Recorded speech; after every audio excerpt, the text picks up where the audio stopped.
It's Scott and Ti0 back in the saddle with another episode of our discussion about the jungle and the zoo. Ti0, what are we talking about today? Picking up from the last episode where you were talking about three great fears, today we're going to be talking about the three great truths. And I'm just going to go out there and name them very quickly, and then we're going to be doing a deep dive into each and every one of them. So the first great truth is impermanence, change. This is the thing that we usually call it by, but I have, just yesterday I received this term, unpredictably unpredictable. And this is how I want to discuss it today. The second one is the impossible, which is, let's say, perfection, like true absolute perfection of reality.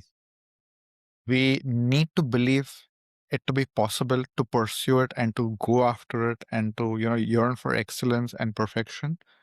At the same time, knowing it's impossible. The third one is the unknowable, which is the idea that there is a core mystery at the center of life, reality, the universe, and everything that cannot be known by anyone or anything ever, whether it's God or AI or super AI or any kind of super intelligence or human intelligence. There is something at the center of everything and surrounding everything, not just the center, but like it's really permeating everything. That is truly unknowable. And that is something pretty scary to deal with, but we will get to that in a bit. It is scary, but I also love it because the mythic mindset and living as a myth is, to my eyes at least, living in a way that is embracing and perhaps in touch with, deeply connected with that unknowable. And there's also an excitement and a vigor and a sense of power and genius, as we discussed last time, that can come from that. But maybe we'll step back before we get into the first of the great truths and talk briefly about something that came to mind as I was listening to you name them. One of my favorite characters in all of Greek myths, the Oracle of Delphi. And for those who don't know, if there was a time of change, if there was some impermanence that was emerging in your life, whether you were a rich man or a peasant, you could line up to see the Oracle at Delphi, a woman who was a prophetess of the god Apollo. There was a temple that you could visit that she was in this town of Delphi, and you could ask her a question. And there were vapors that emerged from these cracks in the ground, and she would breathe them in and then make these utterances that the priests of Apollo that were located in the same place would then translate back to the individual that was visiting. And these utterances of the oracle, which, by the way, we have plenty of documentation of, were meant to guide you. Of course, they guided you based on how you chose to interpret them, and to some extent revealed the character within the person that was taking in the advice. But this also goes as to the truths that you're talking about. What the oracle herself was tapping into, for instance, was truth. On the last of the three great truths, she was literally speaking from the space of the unknowable. We talked about the Matrix series in a previous episode. The Matrix itself, one of the main characters, was the Oracle, to me, again, representing all of these three great truths. Do you agree with me that the character of the Oracle, or this archetype, has stuck with us because of its relationship to these three truths? As I think of an answer for that, I believe it's definitely in the Matrix, but I believe it's from the Oracle of Delphi, or Delphi, however it's pronounced, that the term know thyself comes from. I think it was Yes, at the entrance to the temple of this oracle, right?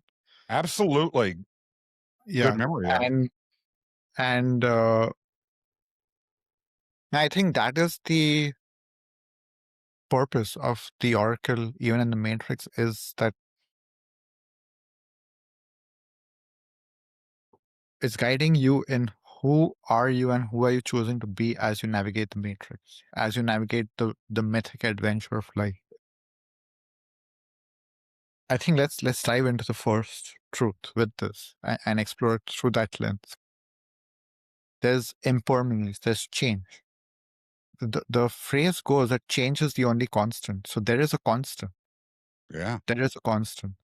And in our own lives, we can see, that we keep identifying as one person, as a singular I, as a singular self. But we keep changing, and we are like throughout our lives, we can't actually recognize ourselves in so many stages, especially as a child, as an adult, like you're actually two very different people, but you're still the same person. Yeah. And so I think the phrase know thyself, for me, it's really about knowing the constant in all the change and being the constant in all the change, which means that knowing what in you remains constant while everything in you changes. Your personality changes, your face changes, your body changes, pretty much everything about you, cells change, your biology changes, even DNA changes, and like it may not change a lot, but there are still, all of these tweaks happening in our biology, in our psychology. But there's something that's constant at the heart of all of it. And I feel like the the game is about knowing this constant when it comes from a self perspective. It's knowing that constant in all of the change. As I'm taking all of that in, my mind begins to go into what may or may not be a rabbit hole. And T.O., I love my rabbit holes. Just saying. The concept of time. What is time, and why did that concept develop? So, according to some scientists, time is literally the measure of the universe's entropy.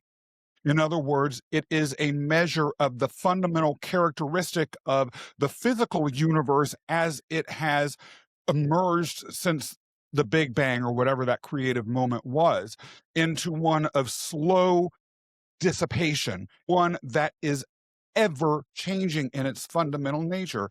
They say that long term, the growth period of the universe that we are in now, in this expansionary period, will get to a point where all of the stars burn out, all of the energy in it basically dies away, and then there's this great freeze that is this essentially, for all intents and purposes, eternal period of complete lack of energy in the void that was once this bustling, vibrant thing, going as to the very fundamental nature of change of the universe since the very second it came into existence. At the same time, embedded in what you were saying was some sort of constant. That constant is itself change. Thinking about the fundamental nature of the universe as having change, yet there being a constant. Is there some sort of paradox that exists in that? And do you feel like there is, that perhaps, although the universe itself might have a, a, a time and change foundation, that there's something beyond what we're observing that may be ultimately what's guiding that one constant that does exist? There's a lot in that. Let's just go step by step. So, first I spoke about the scientists and them predicting this great freeze and all of this. No one actually knows. No one knows, and that goes to the whole unknowable. They can predict, they can theorize, but no one actually knows what's going to happen at any point. There are some things which are somewhat predictable, but things that far into time, it's pretty much impossible to actually know with certainty that that's what will happen. And we do not actually understand scientifically the much bigger cycles of the universe. And even if we think we understand something, it's all intuited. It's all, it's all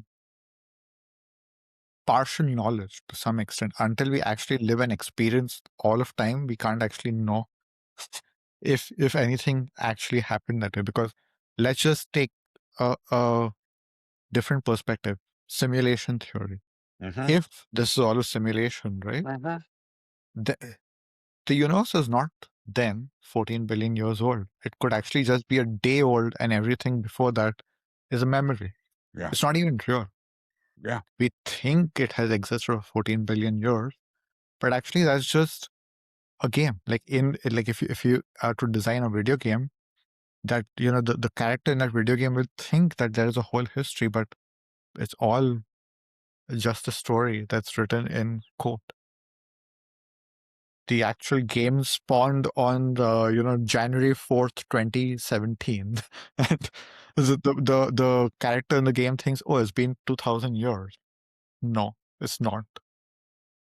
Like what happened in that movie Blade Runner, where they had these replicants that had all of their memories implanted, and from their perspective, they had an entire biography and an entire origin story, and that was impacting their lives going forward and their feelings about being alive. And there was no way that they would know, absent some sort of exposure by the Blade Runners, that it was all a falsehood. We really not only have no way of knowing what you're talking about, but we have absolutely no interest in ever truly exploring that to find out.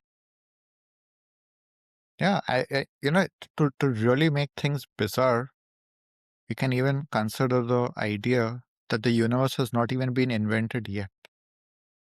It's going to be invented in the future. And all of this is a memory that is being lived from the future. It's absolutely and entirely possible. Possible. I'm not saying it's truth, but it's actually possible that is. But that is some crazy deep shit to contemplate, right? Because it is true. Well, if anything is true, it's at least conceivable that a memory could be sentient and conscious. We don't experience our own memories as being sentient and conscious, but that doesn't mean that the memories themselves aren't. And that doesn't mean that a state of memory or a state of consciousness that memory might be can't exist just because we don't experience it and can't conceive of it in our own world. And to me, that goes to a lot of what you're talking about with regards to the great truths. The great truths are, to me, bending our understanding as to what reality can be, what it might be, and exposing some of the limitations as to our perceptions and the assumptions that we might make about them just being the way things are when that might not be true at all. Yeah, there's so many directions to jump in here, but let's just continue down the thread that we were going on, which is time. And time, again, there are so many ways of looking at time. One of them is, as you said, it's entropy. It's literally the measurement of change. Time is a measurement of change. That's one way of looking at it. It's a way of keeping track of the sequence of change. It's also a way to synchronize, as in, like, you have spatial coordinates to tell a person, meet me here. You just add one more coordinate and tell them, meet me here at this time, when the sun is there, basically, essentially.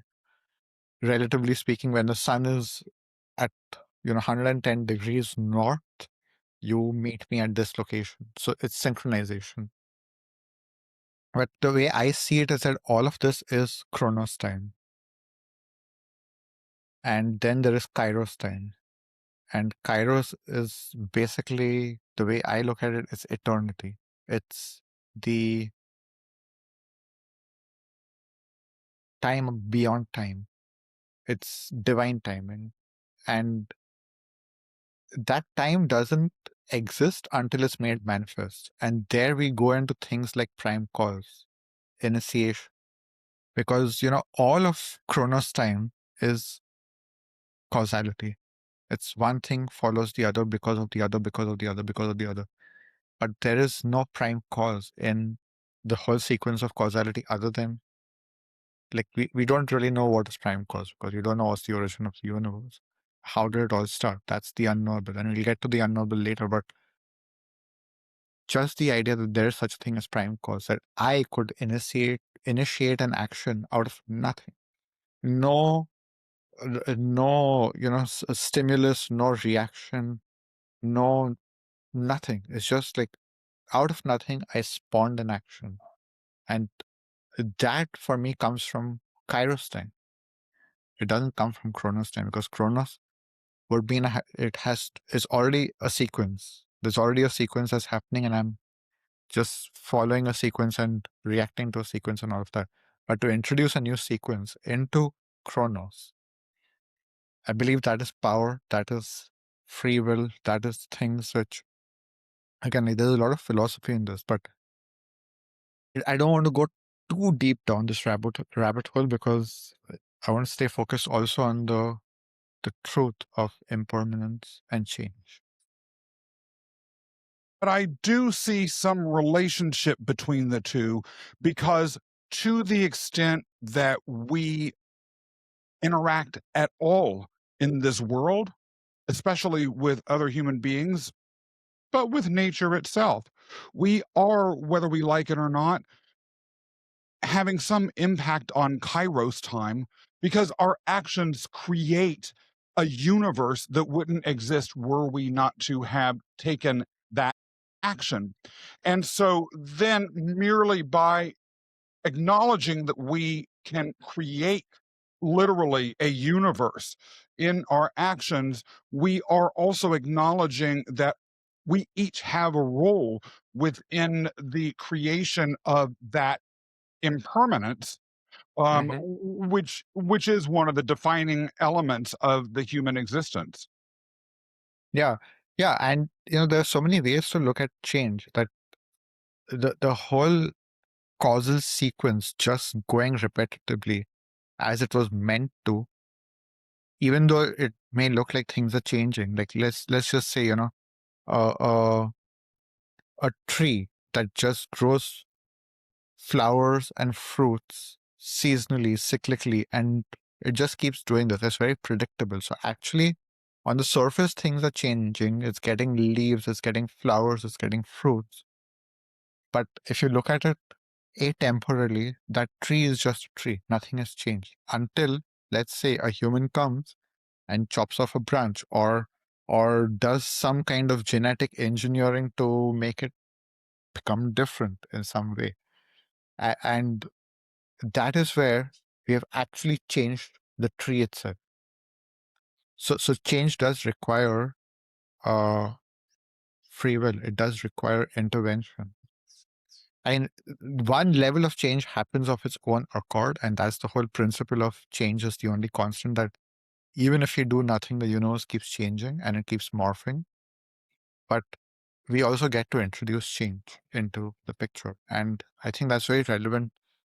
If you go back to a personal development view, is that if we do not have any agency in our lives, we just keep living out the lives that were programmed for us, the script that was given to us.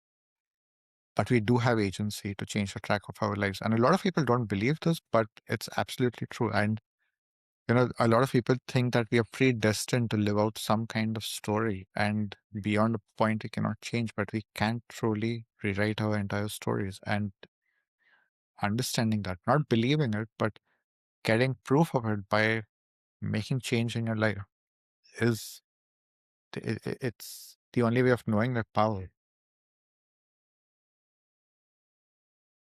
It is odd, though, that the reluctance to accept the reality of change, outside of just the changes that uh, are inevitable and we just sort of accept as part of existing, but embracing or leaning into or really saying, I am this element of change is something that people have such a difficult time embracing. It's a truth that has been so controversial throughout history. Even though when you sit back and think about it, the obviousness of that truth is True. indisputable, right?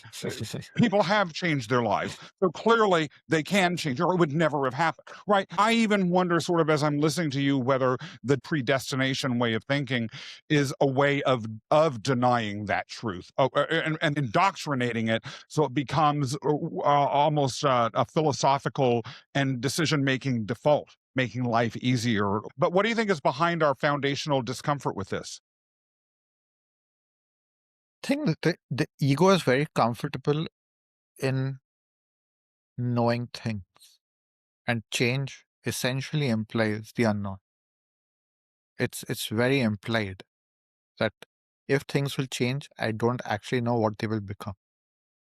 True change. I'm talking about true change. I'm not talking about predictable change. I'm not talking about, like I Right, said, the very predictable evolution or right. repetitive cycle of a thing, but a true change in the system, a true change in the being, a true change in the personality.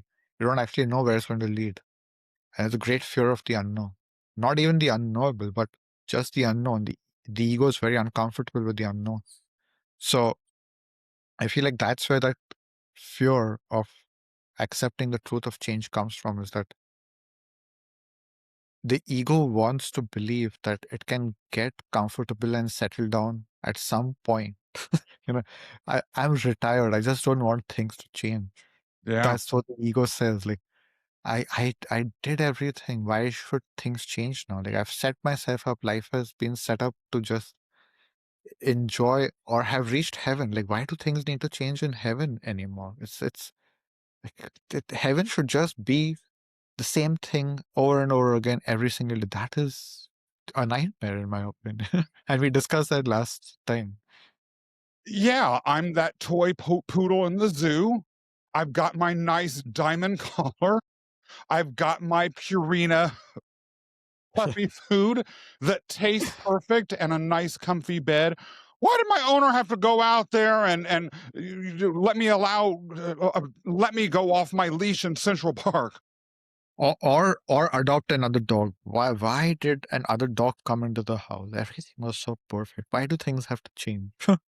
Why does the universe have to expand? It's so perfect. If it's just, if it's just this perfect balance and the universe just remains this way forever, it would be so ideal, but it wouldn't. Like it why does change exist? Because life is only a change. Yeah. I want to talk about the duality, the paradox, as you mentioned it. And that's where I introduced the term earlier of unpredictably unpredictable. Because if things are always going to change, truly, like if you just know for a fact that things are always going to change, it's very predictable. If everything is always unpredictable, it becomes very predictable, Yeah. right? And I heard this from my dad. In fact, like he told me that you are very predictable because you will never follow the rules. In a sense of like you will never follow the template. You will always go by your own rhythm. And he told me this many years ago, and it really hit me. It's like, it's actually true. If I'm always unpredictable, I've become very predictable. And so unpredictably unpredictable, and it's when you would actually even sometimes do the predictable thing. That would that is what would make it truly unpredictable. That no one knows what you're actually going to do. If someone knows that there's a certain set of decisions that you will never make because they're too predictable, you already become predictable, because they can just say he will never do this because too predictable. But if they don't know that any option is off the table, basically if every single option is on the table every single time, that is true unpredictable. And it's the same with change. If it's always going to change, it's too predictable. But that's where the whole concept of stillness comes in. You know, you don't know how long it's going to be still before it changes. You don't know how long your life is going to go a certain way till it changes. If you just knew that every single day life is going to change, it's too predictable. You can always be prepared for change, right? But if you don't know, if life is going to be stable for 2.5 years, as you had mentioned last time, your cycle of 2.5 years, if life is going to be the same for 2.5 years, and then it's going to change, again, it's become predictable. So like there are cycles within cycles within cycles within cycles. That's the nature of the universe. That's the nature of life. Is that it's not just one cycle. There's a solar cycle interacting with the lunar cycle, interacting with the galactic cycle, interacting with the universal cycle, interacting with the cycle of the nation, with the cycle of your family, of your personal cycle also. Like there's so many cycles interacting with each other that is what really creates the unpredictability. Even though that there are rhythms and rhythms and rhythms, but there's so many rhythms and it's so complex that their interaction does make it unpredictable after a certain level of complexity. If there are only two entities in a system, eventually they'll become predictable. But if there are literally trillions and gazillions of entities, all with their own rhythms and cycles and free will and everything, that's a system that's so alive. It's so unpredictable. And it's always changing. To the extent that the entire universe might be a system within some larger system that we're utterly unaware of and can't even conceive of, adding in to what you just said, there is the possibility too of black swan events or thunderbolts hitting the system that have nothing even to do with this infinite multitude of systems, which add that additional layer of unpredictability, right? Even within, and again, this isn't as complex of a system as what you've just described on a galactic and even universal level, but it is still a pretty significant complex system. That is global economics, right? There are zillions of inputs and all sorts of variables. These lightning bolts can come from outside that have nothing to do with anything within those systems that can completely shake up even the attempts to manage the various complexities of the system, that continue to keep it in a position where we are forced to adapt, embrace the change, or just completely, whether as individuals or cultures or components of that systems, go extinct. Yeah. And that's the whole thing of prime cause, is that even if we do learn to predict all the forces that we can measure and see, what if there's a prime cause? There's something that happens outside the system, and it does. It happens constantly. Like even it would be bizarre to think that in 2025 we do not have perfect weather prediction, right? Like why not? We have AI and we have like all of these robotic systems that are supposed to be able to study the weather and all so precisely.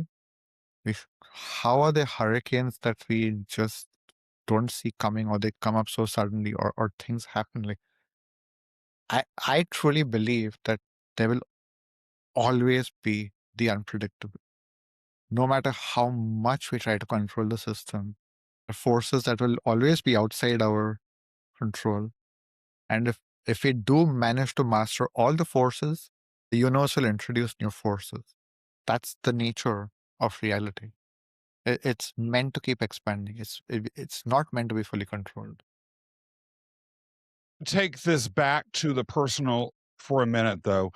One of the things that my spouse told me early in our relationship was that I have this tendency to like to see a system around me or group of people or a situation that I'm in that has become predictable, and boom, bring some sort of lightning bolt in it and do something to just shake it up, just to have that black swan event within that little microsystem.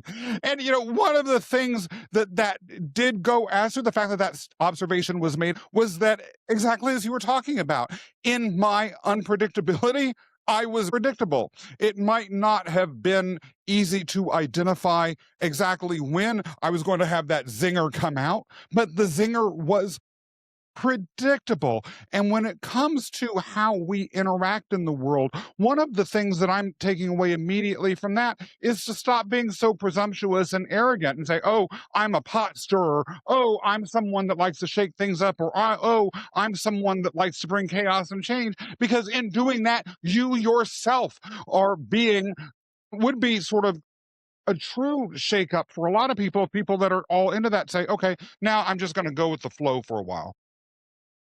Exactly. That'll shock them. There are people who are disruptors by nature, but again, if you're a constant disruptor, then you've just become predictable, and it's become part of your identity. And that's why I feel like it's so important to keep the identity light. Light as in, not attaching and identifying to too many things or labels. To have a minimalist identity, in a sense, doesn't mean that you cannot own things, but who you are, you're not tied to being a disruptor. You're not tied to being something. You can always become something different. That's when you become change itself. So you're something for some time, and then you can change, and then you can change, and then you can change. And if you've watched Game of Thrones, you become like, the tribe of the faceless god, or the god with many faces. Yeah. I love that. I get it. It reminds me of a professor I had in a program that I participated in when I was in college. She was a community activist who focused on a lot of racial equity issues. And her predictability was that she would find a racial injustice everywhere. And there was a particular framework going back to sort of wokeism that we talked about in our first episode, that she saw that formed the lens through which she saw all of the all of the injustices that she was constantly outraged about. In her trying to shake up the system, she was very predictable. Now, on the one hand, she recognized the limits of that. She had a conversation with us in which she said, as I focus on these areas of concern that I'm perpetually angry about. She didn't frame it that exact way, but that's more or less what she was saying. I need to make sure that I stay relevant, that the nature of systems within which all of the oppression that I'm angry about, those systems do change. And so I need to make sure I'm always catching up so that I'm staying on top of the next wave of oppressions or the next way that they manifest so I can continue to fight those. And although I agreed with her that systems do change and how various injustices that are just part of the human condition evolve, shift over time. Again, by trying to stay relevant, she was trying to put this ego cap on what the change might look like and how she might respond to it in a way that allowed her to maintain her comfort. She framed it around continuing to be relevant, but let's face it, if we're talking about the one constant in the universe as we experience it now being change, we conceivably could wake up tomorrow and all injustice in the world could have vanished. Then where would you be? Again, unable to adapt. Yeah.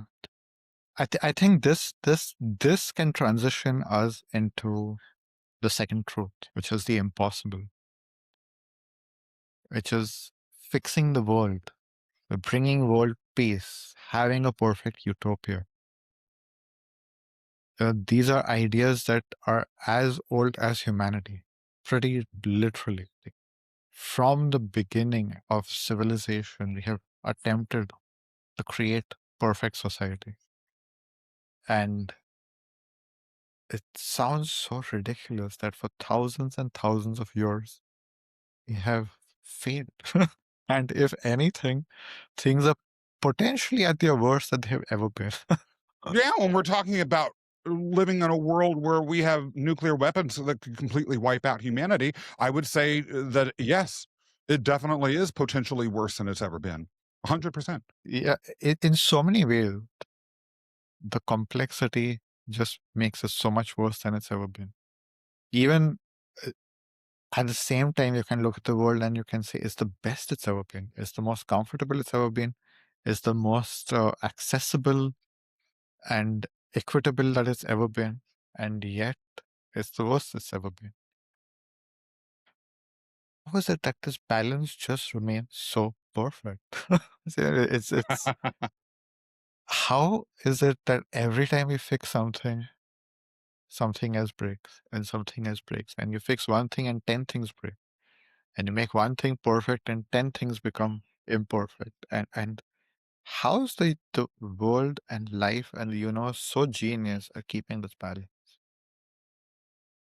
And even in small societies, we have not been able to achieve utopia.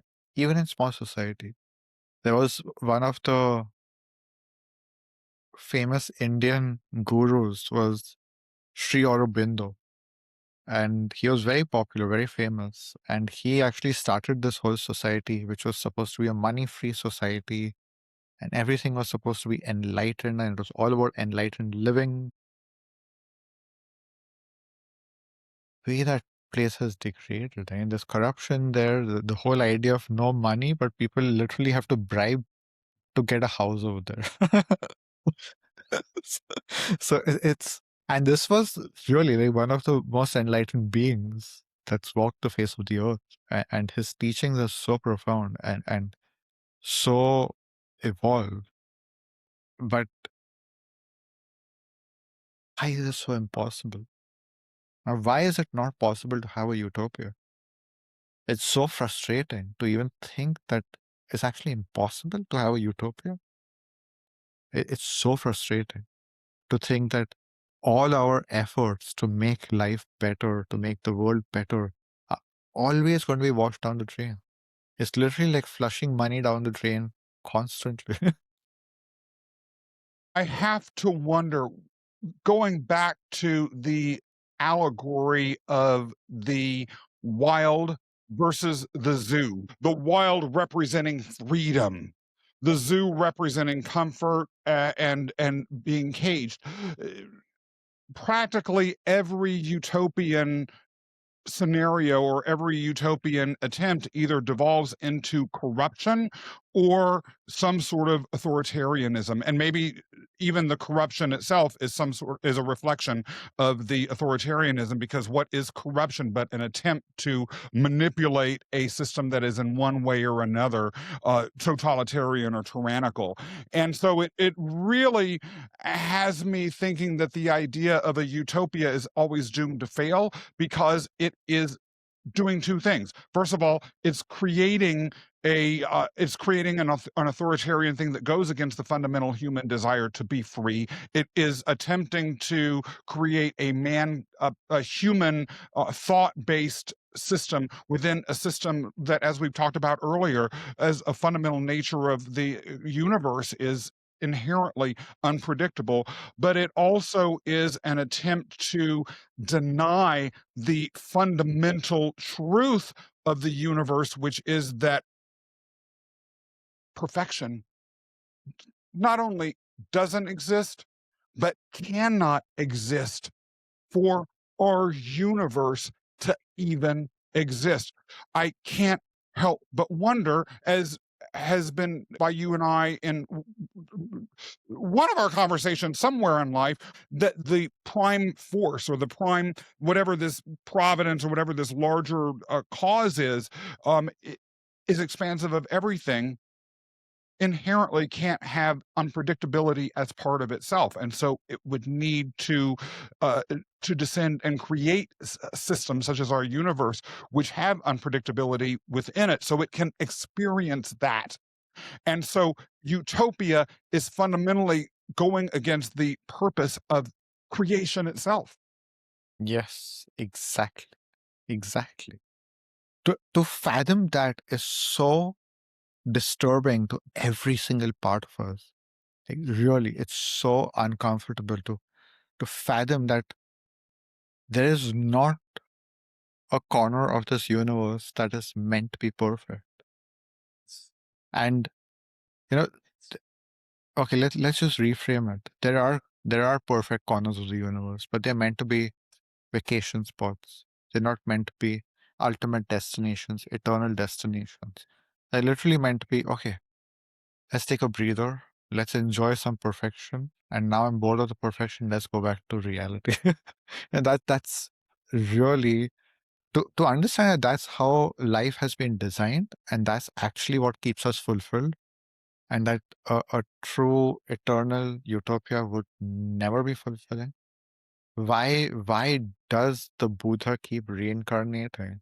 He could just fuck off and be in his nirvana bliss. But there have been so many like they basically in Buddhism they keep saying the Buddha will keep reincarnating till humanity is free of suffering, even though the Buddha knows that the humanity will never be free of suffering. Right. Either the Buddha is crazy or just understand that's the principle of life. That's the principle of life. Those who believe in reincarnation as a, or at least the idea of some part of the universal consciousness coming in and spreading itself among multiple lives that may share portions of that consciousness, right? They would say that the whole reason why some people's lives are easier and more comfortable is literally going to what you're saying, that they might be having a vacation life. So that vacation life is one that is supposed to be easier, that's supposed to be more chill. Maybe in the last life you went through a huge amount of calamities, or maybe the past 5 or 10 lives that you had were these calamitous, awful things. So, hey, we'll give you a break in this life. But then when the next one comes along, you will have had your rest. Mhm. Now you're going to have to deal with something different, and that goes even on again beyond our individual life experiences. Idea that change, utopia, perfection, constant, never stopping ease is something that the universe or the human spirit itself cannot tolerate. It will disrupt. Like if we attain perfection, there will be souls that will become disruptors and destroyer. Like it's just how the souls are designed. We are meant to destroy perfection. You're meant to disrupt perfection. It's just the nature of the soul. And I just want to make a very quick point about what you said about being given this vacation life or whatever. I believe it's take. Like we choose it, we opt for it. We opt for our suffering, we opt for our challenges, and we opt for our vacation. Like it's really not as though now you're condemned to a vacation and now you're condemned to a life of suffering. No, it's a soul that is taking a very conscious decision that, okay, let's just chill for a bit. Yeah, let me take a pause from my infinite, eternal growth. Like, so I can take a break because this is literally infinity and eternity. It doesn't matter. There's no rush to get to anywhere because it's going to go on forever. So if I take a few lifetimes easy, if I take a few lifetimes break, vacation, whatever, in the context of eternity, it doesn't matter. It literally doesn't matter because there's the whole of eternity to catch up and reach whatever destinations I want to reach. And I'm glad you raised that because I actually do agree with that. But let's look at the fact that I went even out of my own belief system when framing that, right? It goes as to the difficulty that even someone like me that is aligned with this whole set of concepts, that believes it and that understands it, has how the more traditional or the more comforting mindset, more the default sort of mindset around this sort of thinking can sneak up into you, which goes as, at least to me, remembering that the process of change, growth, is also, as well as accepting and embracing these three truths, is something that we can slide back and forth on. And as a matter of fact, again, may be part of the human design, part of what keeps us from being able to achieve utopia, because we always are at risk of sliding back, or are at risk of wanting to retreat into a perceptive modality that is easier or more comfortable for us, or that gives us some measure of security or confidence that we're right, or we know what we're talking about, or whatever. And in the long run, in the context of eternity, the average speed is one step forward, one step back, which means you're not moving anywhere. But there are phases where it's two steps forward, one step back. There are other phases where it's one step forward, two steps back. That's why on average it turns out to be one step forward, one step back. And that's reality, that's life. And we don't need to fight it, but at the same time you mentioned something very important, your belief system. And I just want to throw it out there. Maybe we don't dive into it too much right now, but I just want to throw it out there that there's believing and there's knowing, and the two are different. And you can believe what you want, but knowing comes from embodiment and living it. And when you're actually living it and embodying it, it does change your speech automatically. You don't have to think about it. And that switch from believing to knowing can take a very long time. To actually embody these truths and live by these truths, it's really challenging, because most of our programming goes against these truths. And to some extent, there's also purpose in it. So let's discuss that. When we talk about the impossibility of utopia, we talk about the impossibility of an objective moral right and wrong, or objective moral truths. We must still pursue morality. We must still pursue perfection. We must still pursue utopia, because without that pursuit, the balance gets lost. If some part of humanity is not constantly pursuing utopia and personal development and self-growth and self-improvement and betterment of society and the humanitarian causes and all of this, if some part of humanity is not constantly pursuing that, the order is lost. So the only difference that happens from awakening to this truth is knowing that we are not going for perfection. What we are doing is maintaining the balance of reality. We can hope for perfection because that drives us, because that gives us a fuel. But underneath, we don't need to be disappointed because we haven't attained perfection, or because the reality at least appears to keep getting more complex and more degraded with time. We don't need to become disheartened or lose hope because of the bad things that are happening. We just need to keep pursuing utopia, keep pursuing perfection, just knowing that it will never happen. But we are doing our work to keep the balance. And we are actually creating utopia in every single moment that there is balance. As long as balance is the utopia, duality is the utopia. And that's something you've discussed even in the previous episode, is that if the balance was lost and the reality became either pure heaven or pure hell, that's actually no longer a utopia. Utopia is when there is challenge, there's struggle, there's beauty, there's power, there is disappointment, there is joy, there is suffering, there is pleasure. When all of it is there, that's the real utopia for the soul, not for the ego, but the soul. That's what it considers utopia. So if we are doing our part in keeping the balance, we are creating utopia in every single second. We are contributing to utopia in every single second.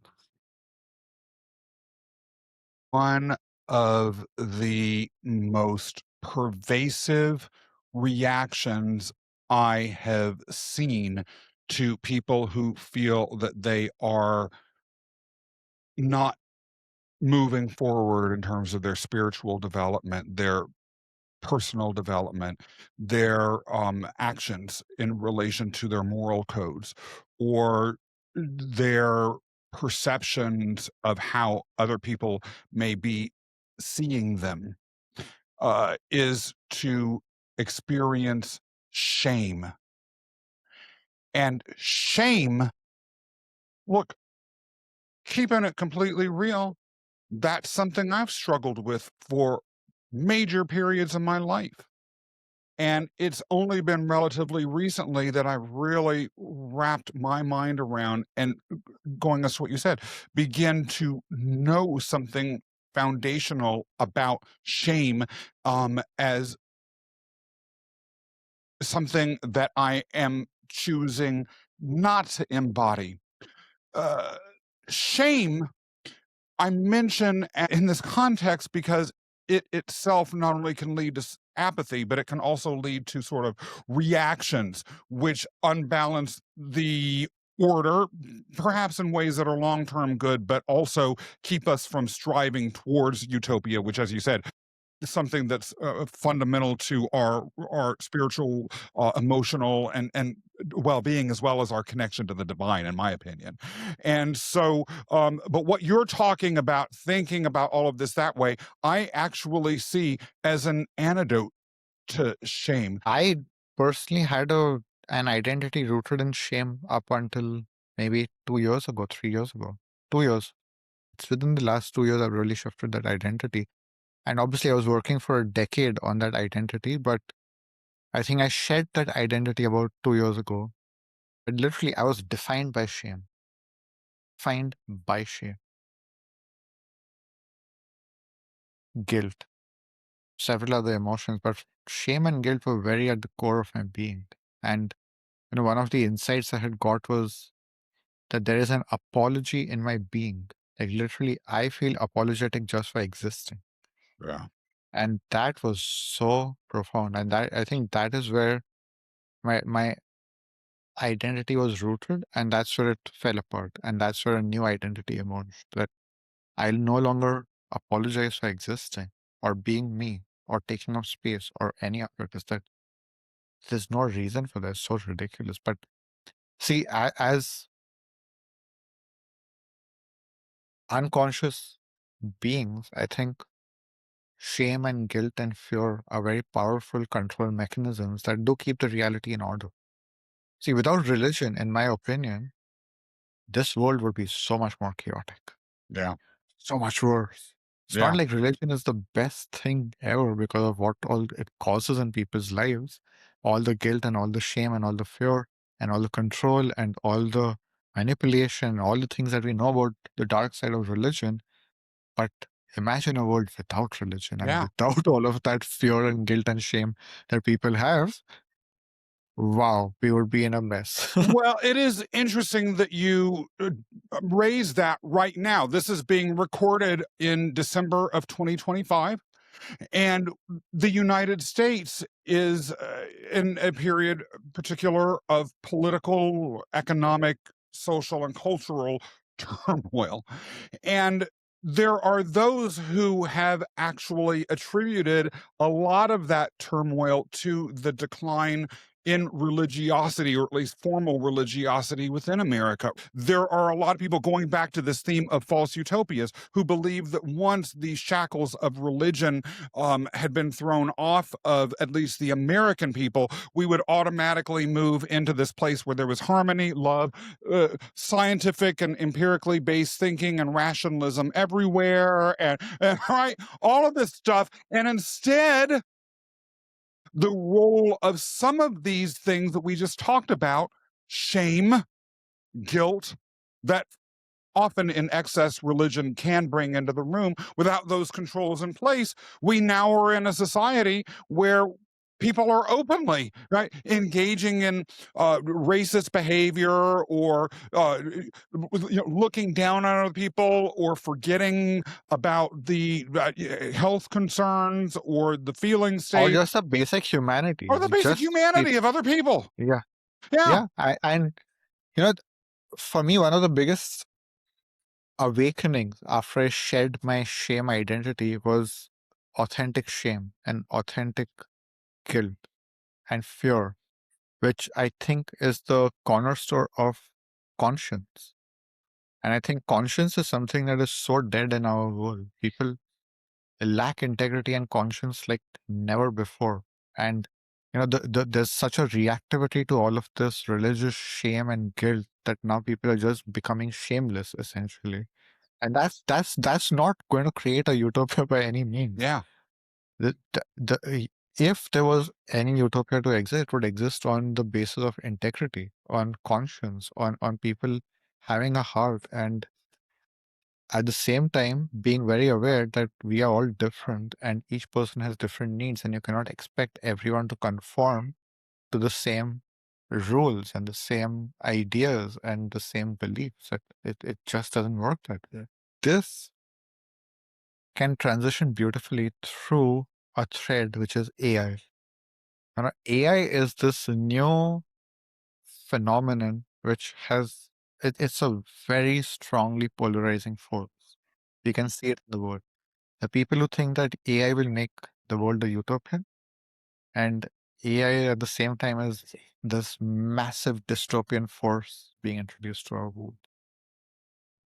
And either AI is just going to destroy and kill humanity, or it's yeah, just going to make it into a utopia. Like people cannot think in something in between. Like literally, like there is no narrative that AI will just somehow maintain the balance of reality. And I think the most beautiful way it's been presented, I think even Elon Musk was the person who I heard talking about it, is that when AGI, which is artificial general intelligence, which is basically like a very super intelligent AI that's more intelligent than all of humanity combined, when that is invented, which is not like the prediction is that it's not more than a decade away. It may be as close as 2 years away, maybe a decade away, but definitely not more than 20 years away. The the way it was presented was that the introduction of a super intelligence will lead us to the singularity. And the singularity is essentially the unknown, which basically means that every single thing that we are familiar with will fall apart. When the super intelligence comes into play, and let's say like whether it's AI or even aliens, right? If there is some kind of force that is a higher intelligence than humanity combined, if that gets introduced into this world, the whole order collapses and a new order needs to come into play. But the belief is that either there will be no order and it will be a complete collapse of civilization and we will all just die, or we will become slaves of whatever this higher intelligence is. Like we literally cannot think outside of this duality. But to truly embrace the singularity is to truly embrace the unknown and to even consider that the universal law will persist, that the balance will continue, that there will be suffering and there will be order. yeah. There will be joy and there will be pleasure and there will be pain and there will be suffering. And that's literally an eternal principle. Like we cannot consider AI with these principles. Like most people are not considering AI with these fundamental truths. They're just thinking that AI will it will somehow transcend universal laws. And that's literally not possible. When I got my first major managerial role, I remember having a discussion with my deputy and some other people. And I said to them something to the effect of, in whatever it was we were discussing, there were the things that we knew we didn't know, but there were a whole host of things that I had no idea whether we knew or not. They were the unknown unknowns. And I Yes. remember my deputy, and no one disagreed with her except me. Right? She was like, the idea of unknown unknowns doesn't make sense. Either we know something or we don't know it. When you talk like that, everyone thinks you're crazy. A, I thought they were just being idiots.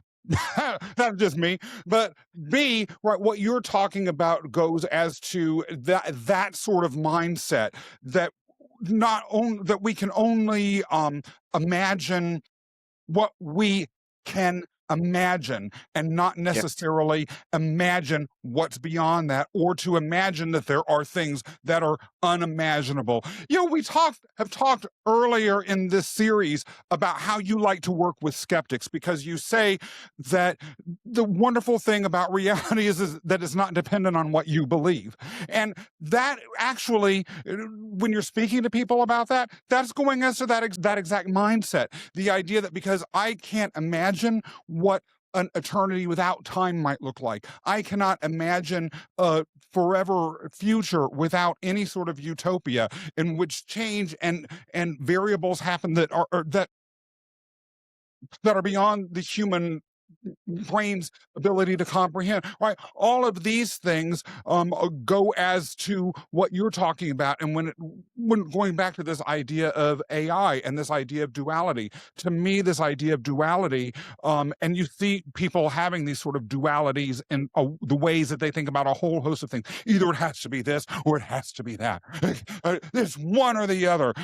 There's good or there's evil, right? Either you're for me or you're all this sort of duality bullshit. To me, that is going back to this other theme that we keep coming back to: ego constraints, and finding a way to mentally create an area of comfort. But this comfort is around how we are perceiving possibility in the future.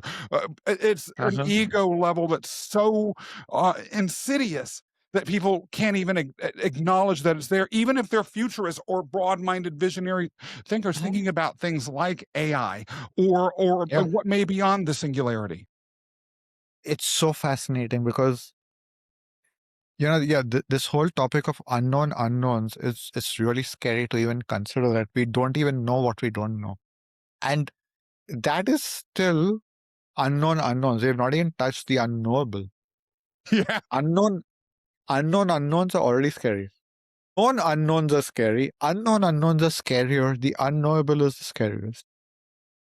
So let's just talk about that, about a bit more about AI. There was an episode recently on the Diary of a CEO, which is one of the most popular podcasts in the Yeah. world. And there was this AI expert who came to warn us about how all the AI companies are basically evil and things are going in the wrong direction. But what was so evident in the whole narrative there is that it's so fear-based, firstly. It's so fear-based. And the whole thing is about predicting something that is controllable, right? What you were saying, in other words, is that ego will create future scenarios, even if they're completely dystopian. They are comfortable because now I know what's going to happen. Now I know how it's going to go wrong. Yeah. Because I know how it's going to go wrong, as terrifying as that might be, at least I'm in some kind of control. At least I believe I can do something, or we can do something about it. And that was the whole narrative in this episode, was that this is what is going to happen. And now we can do something about it. But to even fathom the idea that AI is such a disruptive force that no one can control it. It's like the invention of electricity or the invention of fire or the invention of nuclear bombs, that initially there is a very disruptive period which no one knows where it's going to go. Like literally no one knows. Even today, there are so many decisions being taken about our lives that we don't even know about. Literally, there's constantly someone with a thumb on the trigger that can set off a nuclear bomb that can lead to World War III and that can lead to the extinction of the human race. that decision to not pull that trigger is being taken every single second for you by thousands of people. Not just one. It's like thousands of people who are on those trigger, and malfunctions can so many things can happen that are so out of our control that we don't even want to think about that. AI is so disruptive, and it's going to be so all out disruptive. It's not just going to be disruptive in one area. It's going to change the world Yeah. in ways we cannot think and imagine. And all the thinking that is happening right now at such an early stage is all predictable. It's so predictable. Yeah. It's these unknown unknowns that AI is going to lead to, that to some extent is almost not even a point Yes. of planning for it. Yeah. And that's exactly what Elon Musk talks about, is that this is heading to the singularity. What happens is that money no longer makes any sense. Okay? Because there are no jobs, money makes no sense. Jobs make no sense. Like, so many things are for governments make no sense. Countries make no sense. Everything that we are so familiar with, right? Like we have all of these debates and votes and political parties organized around race and religion and borders and immigration and birth control and all of these things.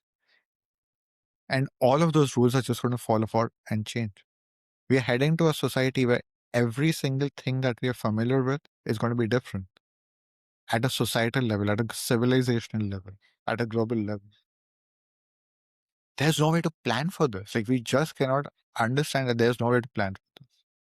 The only thing that we can do is to develop ourselves to become more resilient, to become more adaptable, to become more strong, like creative, to play with life, to enjoy life as it is changing. Because that's all we have. So that when everything is falling apart, you can either choose to have anxiety attacks and suffer miserably, or you can just watch the show and play and navigate and find your position in this new ever-changing reality. Because like even like, it's so crazy to think that money will not exist in 30 years. Money itself will just disappear, because AI and robotics will be able to do every single thing for free. Money and jobs. And I mentioned those two together in particular because at least within large swaths of Western culture, money and jobs provide identity for people.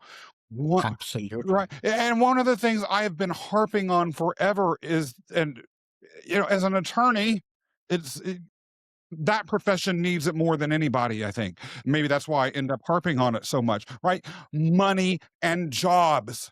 If that's all that you have to hang your identity on, if these sorts of things, let's leave aside entire social system disruptions like the singularity. Let's just talk about losing your job and being in debt and therefore ending up broke. Those things can be shattering experiences. And because attorneys tend to be extraordinarily risk averse, they tend to be people that fight change to the death. They, in particular, are fragile when it comes to the impact of these sorts of things. Now, if we're talking about then something infinitely beyond, and attorneys aren't the only people like that, right?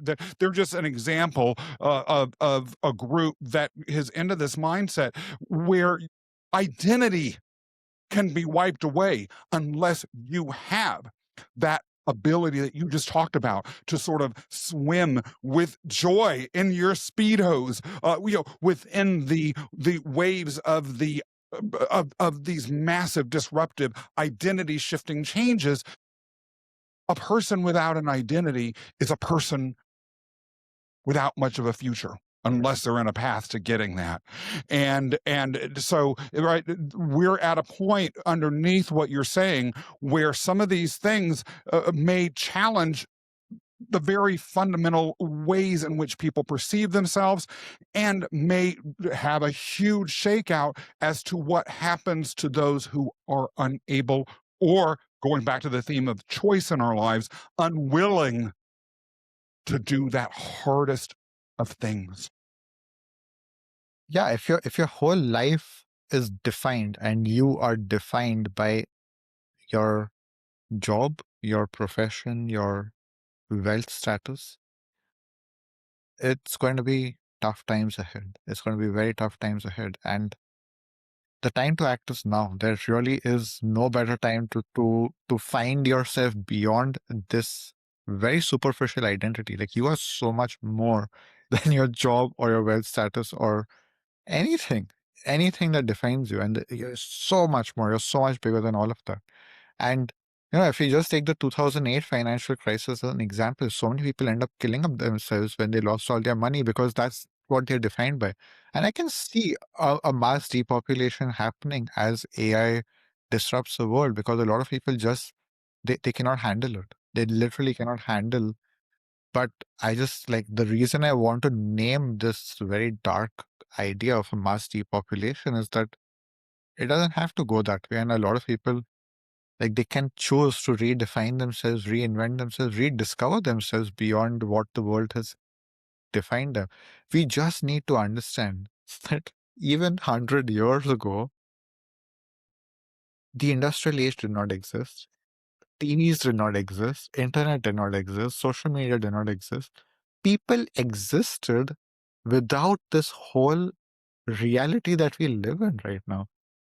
But we are so hooked onto this. We are so hooked onto this current version of reality. Not we as in you and me, but a large percentage of the population. So hooked on the world being the way it is, that to imagine a world without money will literally kill them. To imagine a world without the internet, for example, would actually kill people.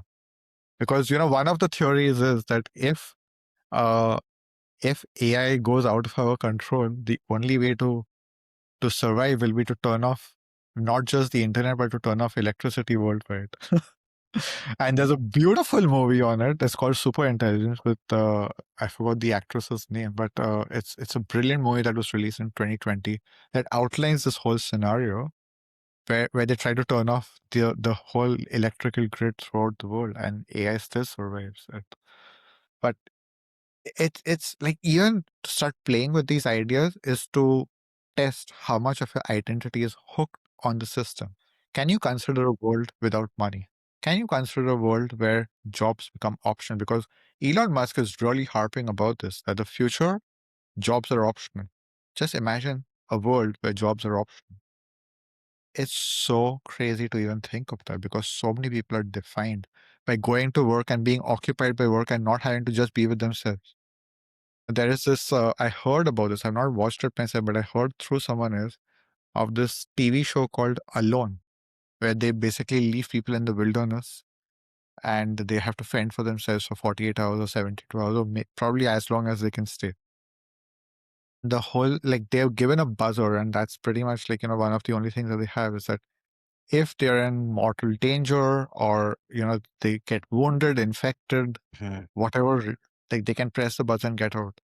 And the reason most people would quit that show is because they could not be with themselves. It wasn't hunger.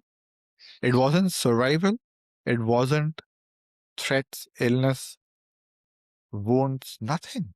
It was not being able to be by themselves for even 24 hours or 48 hours. And that's the future that we are headed to. If you do not have a job, all you're left with is yourself and your creativity or your boredom. So it's so important that people start addressing this now, because when it actually happens, it's already too late. It's already too late. Not only that, let's face it, due to the technological revolution and advancements in AI and its physical sister robotics, it is at least conceivable that once singularity happens and this world that you're talking about occurs, change will start to move even more quickly. And so Unimaginable. right? Yeah.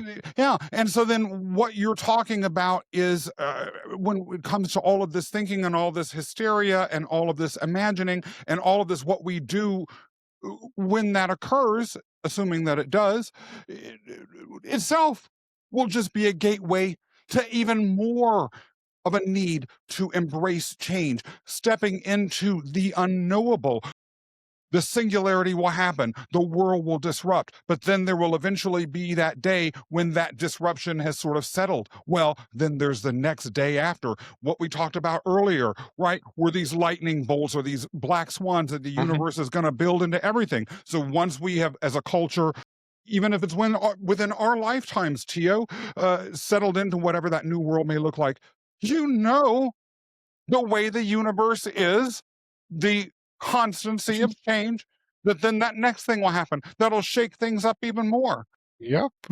Are you right? Absolutely. And are you going to have one thing that I do believe helps deal with change is practicing, again, going back to the swimming in your speedos in that cold waves, is practicing swimming in it. No one's ever going to be perfect at it because, like you said, we can never be perfect, but we can at least practice being adaptable and make ourselves better at it if we so choose to deal with the day after.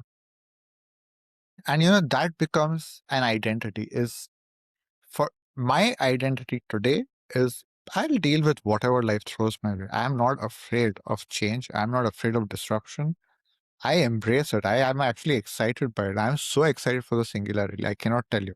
It's fascinating to me that 30 years from now, money will not exist, governments will not exist, countries will not exist, jobs will not exist. Wow. L- I'm so excited to see this future. It's going to be completely crazy. The part to it is going to be very disruptive and there'll be a lot of pain and suffering. I get that. But at the same time, it's like, wow, in our lifetime, we get to experience that. It's fascinating. Yo, I'm so glad you're saying that because I always say that. Good. These things need to go. Country, identity, I'm this, I'm that, my social status, jobs you can get fired from anyway. It all needs to go. So yeah, like at least that change, I also embrace, and I think it is exciting to see what will come afterwards. Uh, I do find it interesting. We're on the subject, and I love, by the way, that a recurring theme in the series has been sci-fi, our favorite movies, and all that sort of stuff.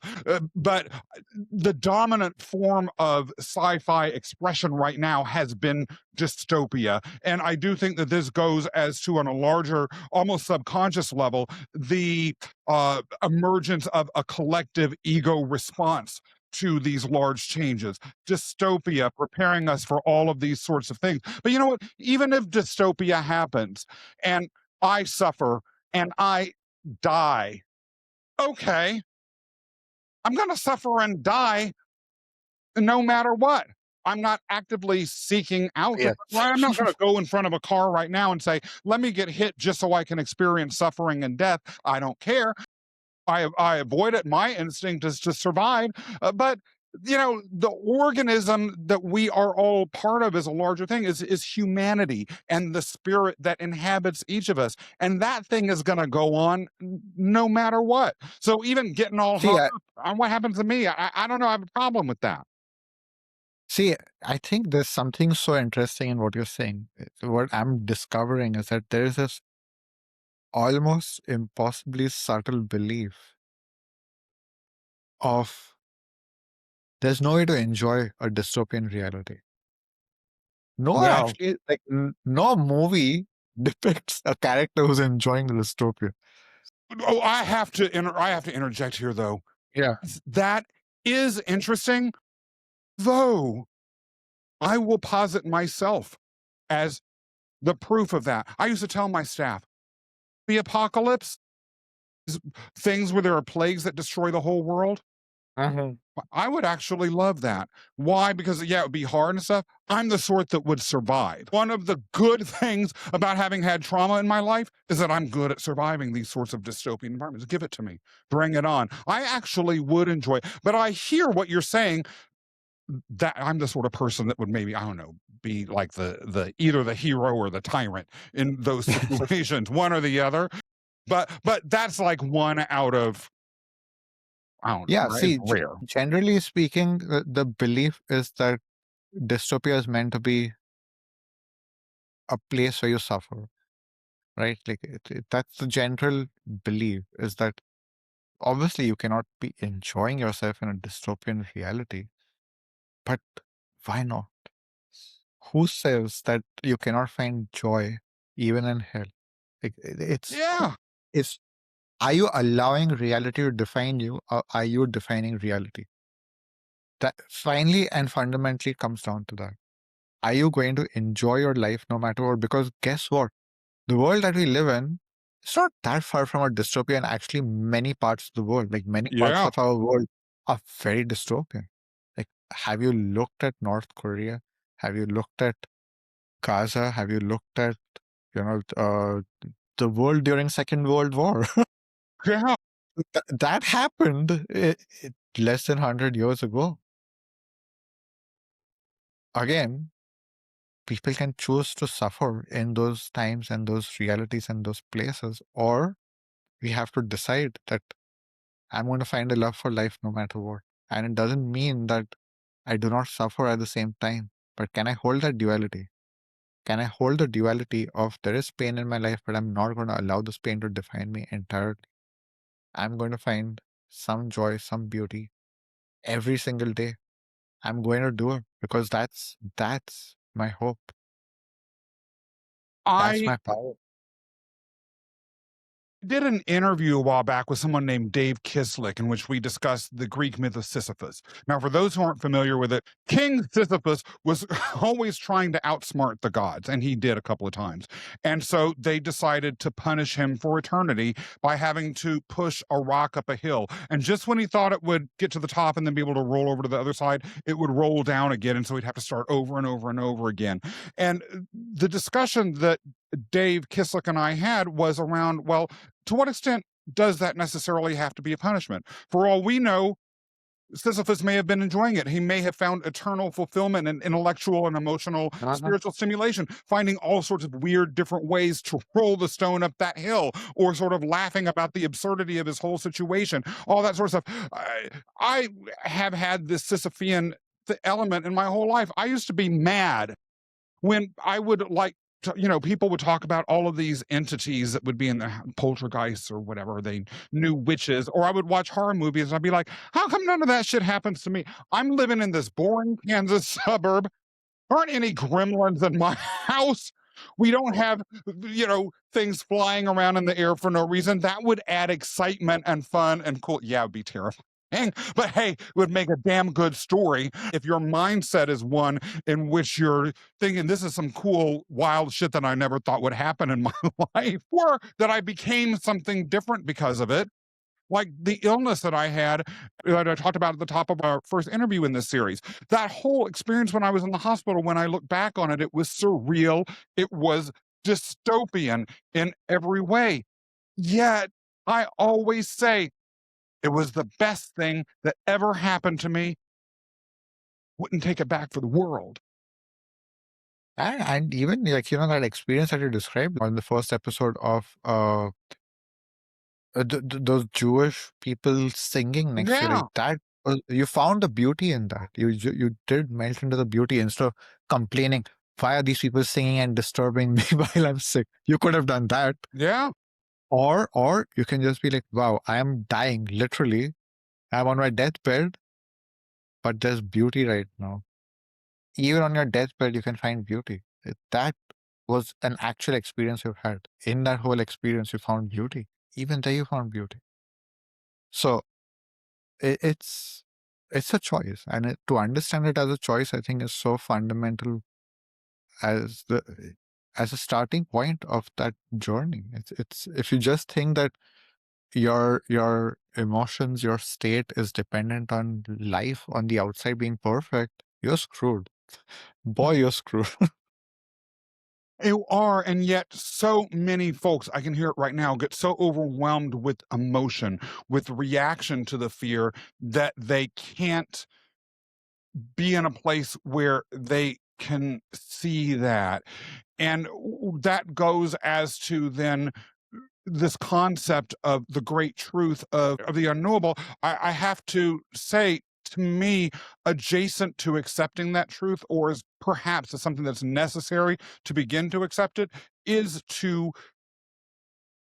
firmly embrace the idea that we can have control of our emotions.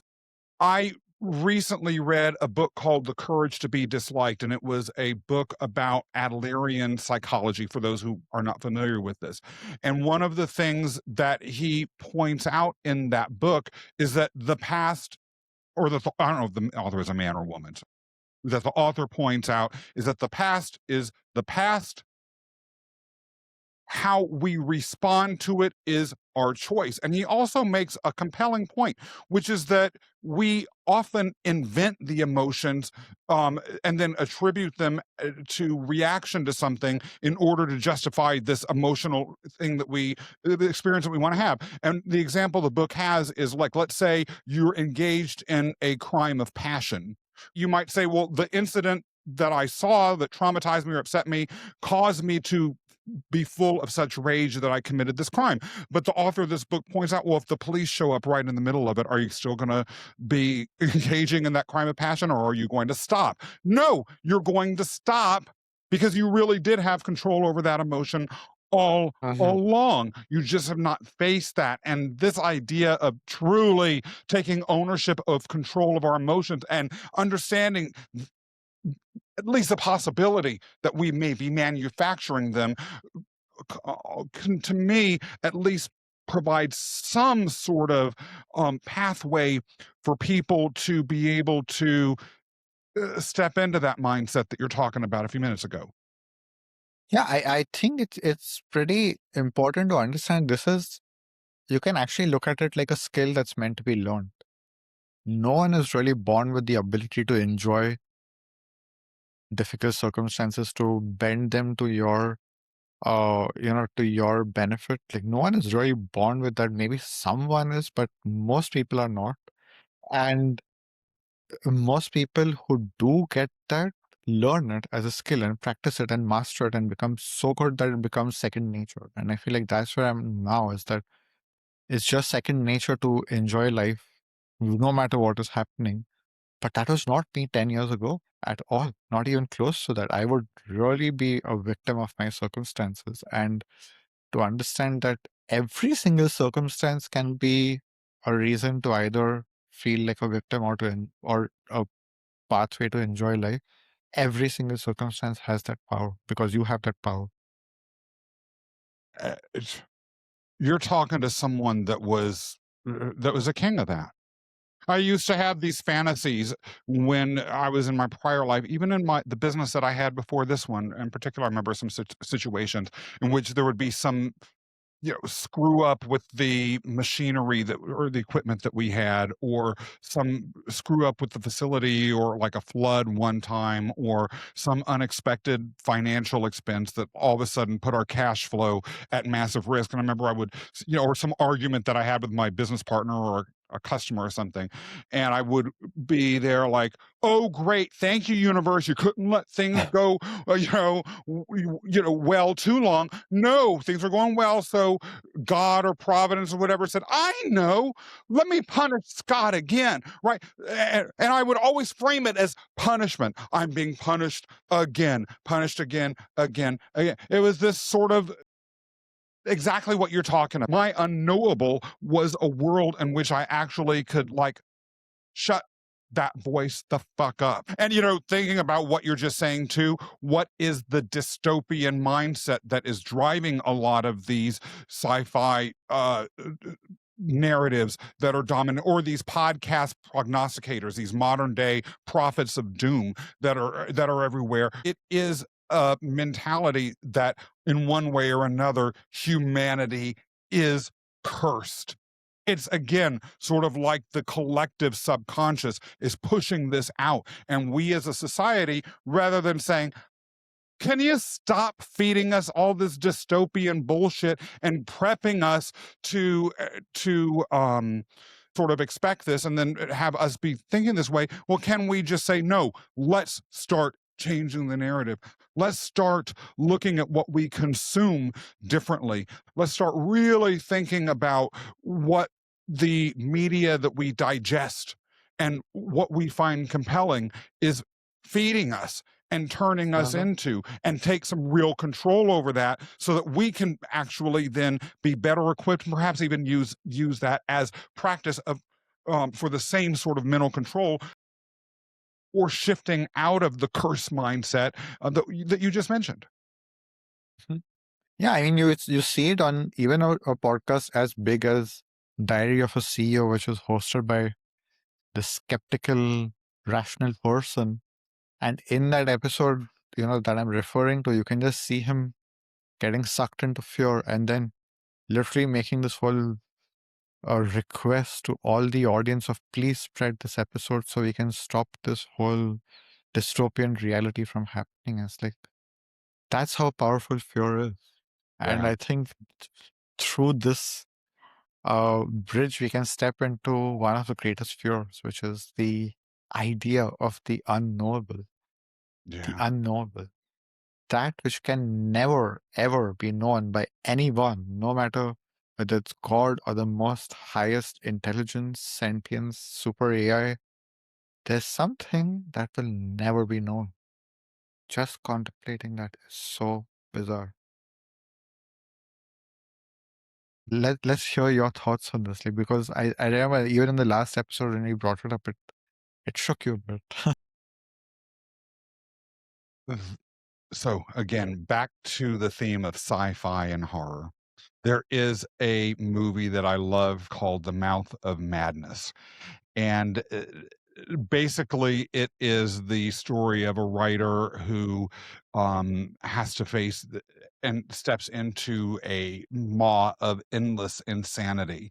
And that That's right. movie always stuck with me because to me, the concept of the unknowable can be, and may have at one point in my life actually been, the equivalent of this huge, massive, eternal gap of black insanity, terror, and right, and endless loss of reason, control, and everything that we hold dear. Really, the gateway to insanity.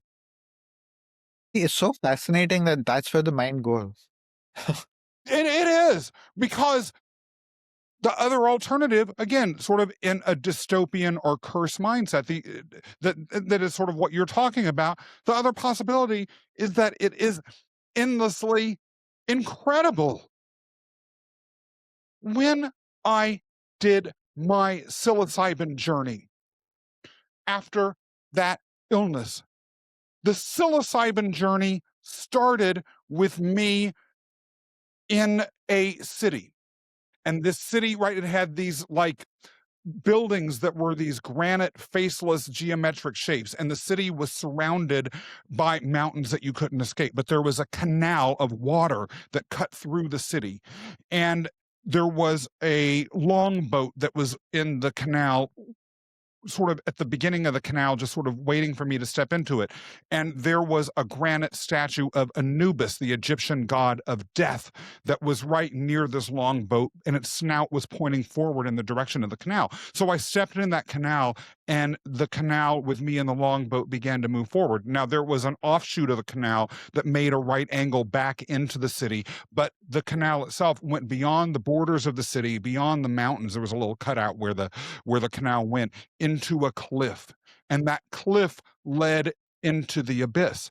And as I was beyond the city and approaching that abyss, terror overwhelmed me. Literally, Tio, my chest was shaking, my right arm was shaking, my legs were shaking.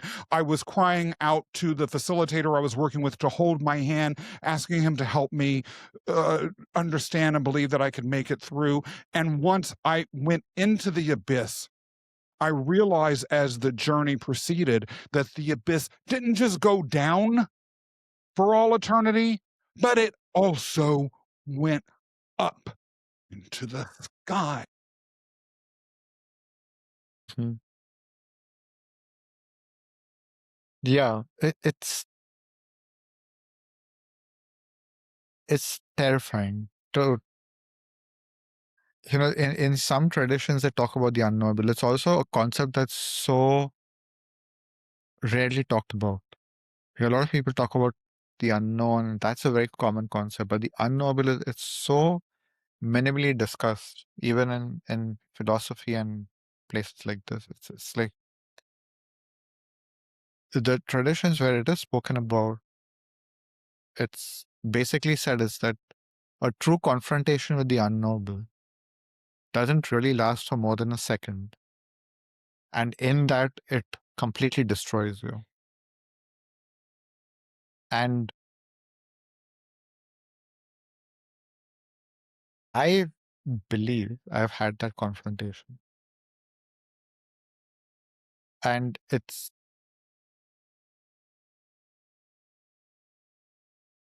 called the second death. Like that's another way of calling it, is the second death. Where the first death would be the death from the Matrix, where you step into the unknown. But the second death is a far scarier death, because the unknown at least has been explored by many people before. And there are lots of answers that you have to just go looking for, essentially. And then you go on this grand adventure, and it's your own personal adventure, and yeah, it's the unknown, it's the unknown, it's the unknown. But it's all within the laws of life and the universe, Yeah. essentially.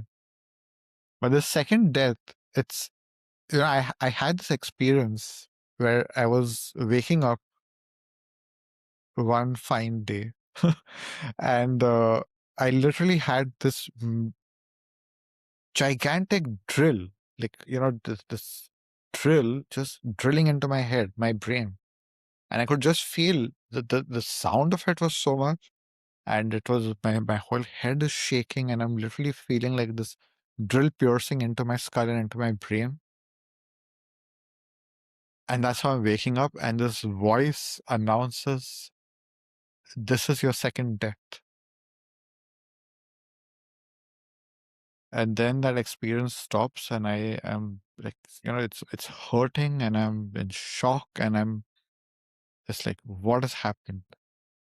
And then I remember these words, and I go looking for them. And the actually the only place that's been mentioned is the Bible, fascinatingly. And there's very few mentions. I think there are 2 or 3 mentions of the second death in the Bible. And all it says is that the second death is reserved for the magicians, the sorcerers, the witches, basically the people who do not conform to the Basically, people that are doing the the way, cool shit. yeah, the way of Christ is it's designated for them, and they will burn in the eternal fires of hell. So basically, like in this context of the teaching, is that there are people who will just be evil and they'll be destined to hell, but there is like an eventual redemption. Like they may even be there for billions or trillions of years, but eventually God will forgive them. Right? If you've just been normal, plain evil like Hitler, eventually you will be redeemed. Eventually, God will just get over it. But not for someone who's had the second death. The people who've had the second death will never be redeemed. They will burn in they have like a special eternal fire for the people who go through the second death. And when I read that, right, like I've just gone through the second death, and this is what I'm reading. This is awesome. Like I'm like, this is great. That means I will never go to heaven, which means I will never go into a boring utopia where everything has just gone to death. My life is always going to be interesting. Like that was my initial and immediate reaction to it. And till today, it's been many years since I've had that experience. This is what fascinates me about the unknowable.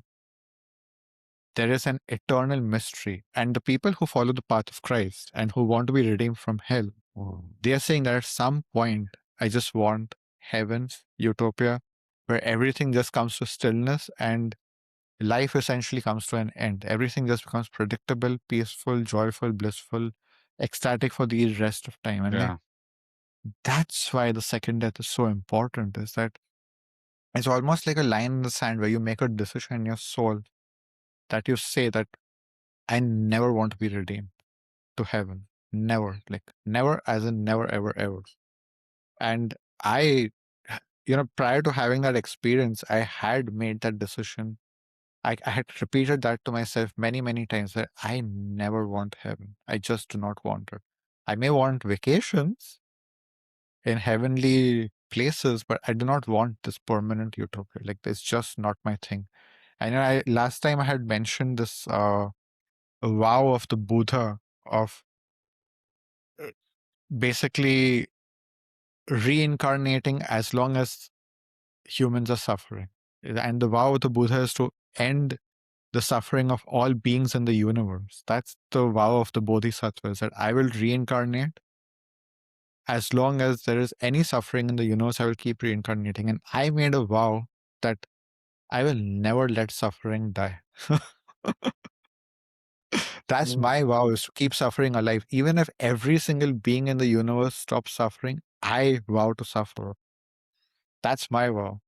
It's like, I do not want suffering to end, because that's life. It's the core of life.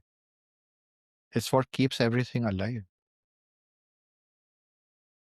And for anyone who basically is like, really, really? I'm like, yes, I went through the second death. I have been sentenced to the eternal fires of hell. So what can be worse than that? Like, that's where my residence is. What does it matter? Like, if I'm going to suffer always anyways, fine. At least it'll keep life going. At least it'll keep the world spinning. There is a great short story I read called Hell is the Absence of God. And in this story, there is an alternate reality in which heaven literally does exist and everyone can see it, and hell exists. And hell, when people die, if they go to hell, like literally the earth opens up and you can see them descending down in it. It is not fire and brimstone and all that. It's a world more or less like ours, but God isn't there. And then heaven is this realm where these select souls go and they feel all sorts of joy. One of the interesting passages in that story involves fallen angels. And in this story, they pass through the earth every now and then. And people ask them, if I remember right, why they made, or either they should make a similar choice or whatever. And essentially, the angels say, this was the choice that I made. Take from that what you will. And thinking about that passage and that story and what you said even has me thinking about the mythical dimensions of the stories in in the Christian mythos, about the rebellion of the angels against God and certain ones descending into hell, and works of literature based on that, Paradise Lost and a whole Dante's Inferno, all these sorts of things, which is, well, maybe the choice to be quote unquote damned isn't that irrational. Like maybe the disruptions that the angels were representing, which are interpreted by humans following this religious path as sin and something to be avoided at all costs, was inevitable for the universe that we have to be created. And they're serving a function. And maybe they themselves were bored of an eternity of singing and streets of gold and pearly gates and all that. It would, as we've talked about before, it would be boring. Even when I've thought about apocalyptic theological thinking within Christianity, like the idea of the Antichrist and the beast and the false prophet and all that. According to some of these beliefs, at the very end of the world, all the good Christians go to heaven, and the Antichrist and the beast are thrown down with Satan into burning fire, where they're screaming and writhing for all eternity, forever and ever and ever. And it's funny that you say that, because a part of me is like, well, at least you're not doing what everyone else is. At least you've made an impact, right? As opposed to just being this horde that's doing the same thing forever and ever. I feel like I might be called out all over the place. I'll tell you a secret that the people who are destined for hell know, is that one of the permanent truths is change. That means even hell doesn't last forever. The unknowable. Exactly. Like, really, like, do you understand forever? And you're saying that something can actually exist forever and something can persist forever. Like, it's just, hell is also a vacation. Like, for me, the important thing is having the choice. I want to have the choice of a godless reality. I'm not making that choice permanently, but I want to have the option to visit that reality from time to time. Because rediscovering God from a godless reality is just so powerful. And that's the experience I've had. I had a godless existence and then I rediscovered God. And even rediscovering God, I took a vow that I will not let suffering end. And I believe that is God's work. Keeping suffering alive is God's work. I give the Buddha purpose. I give Jesus purpose if I keep suffering alive. Like, they would just be like, their jobs would end. No one would be celebrating Jesus if there's no more suffering in the world. Suffering exists, so people keep suffering, keep celebrating Jesus and Buddha. If that did not happen, these people would no longer have any significance. Also, discovering the divine and striving to connect with it on one's own terms and through circumstances in one's life, where it's either organically or being forced on you, like happened to both of us, is very different than the idea of connecting with the quote unquote divine, essentially at the point of a gun. You are going to suffer forever, or you're going to go to heaven and be happy. And that Suffer threat of forever. hell, right? That threat of hell is right. That threat of hell is the gun. Without thinking, well, if I'm going to be have enforced fun for trillions and trillions and trillions of years, and as we discussed about before, that still being the beginning, that is maybe the bullet in the head would be better.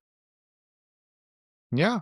And you know what I realized as we were talking is that we've just somehow bypassed the unknowable in all of this. Because it's also very difficult to talk about the unknowable. How do you even talk about it?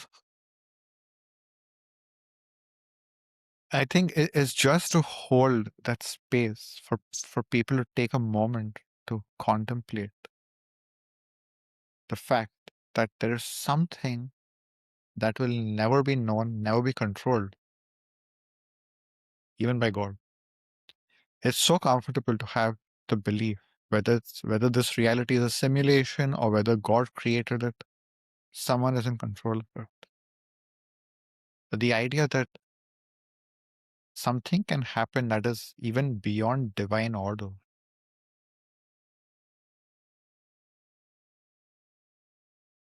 So scary to even consider that something can happen outside the laws of nature and the universe and God and divinity and science. Something can actually happen outside of that too. Madness.